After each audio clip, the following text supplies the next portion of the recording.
তো আমি আজকে বানাচ্ছি বাসন্তী পোলাও আর মিঠি চাল।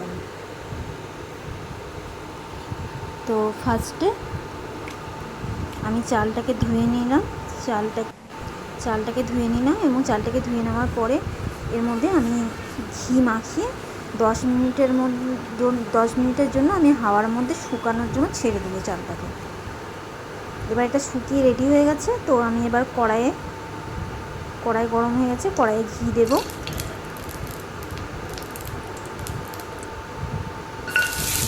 এরপরে কাজু বাদাম কিশমিশটা আমি ধুয়ে রেখেছিলাম, ওটাকে ভালো করে ভেজে নেব গ্যাসের ফ্লেমটাকে লো করে দিয়ে।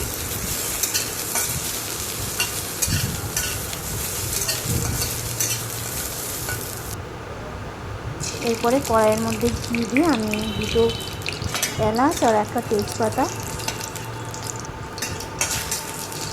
দিয়ে দেবো এবং এরপরে চালগুলোকে যেগুলো শুকানো হয়েছিল সেগুলো আমি এর মধ্যে দিয়ে দেবো, দিয়ে হালকা করে নাড়াচাড়া করবো। গ্যাসের ফ্লেমটাকে কমিয়ে দিয়ে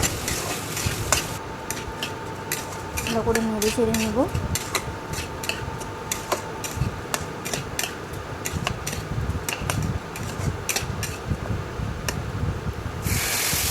দিয়ে এর মধ্যে আমি 2 বাটি জল দেবো, যেহেতু আমি 1 বাটি চাল নিয়েছিলাম, তো সেই জন্য আমি 2 বাটি জল এখানে দিয়ে দেবো।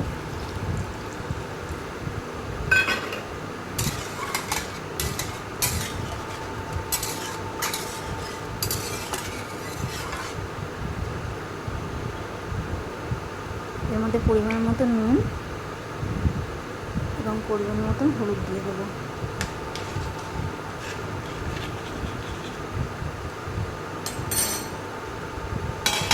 দিয়ে আমি 6 থেকে 7 মিনিটের জন্য ঢাকা দিয়ে দেবো। এবার 6 থেকে 7 মিনিট হয়ে গেছে, এবার আমি দেখবো যে এটা কতটা হলো। তো এটা হয়ে গেছে।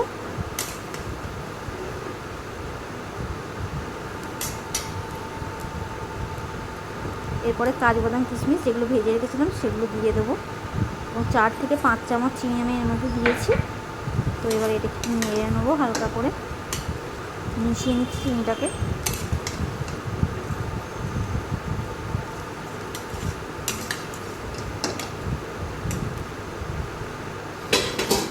এরপর আমি 1 মিনিটের জন্য এটাকে ঢেকে দেবো।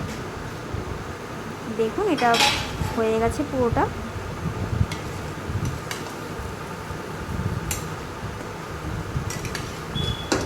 আর ঝরঝরেও হয়েছে বেশ।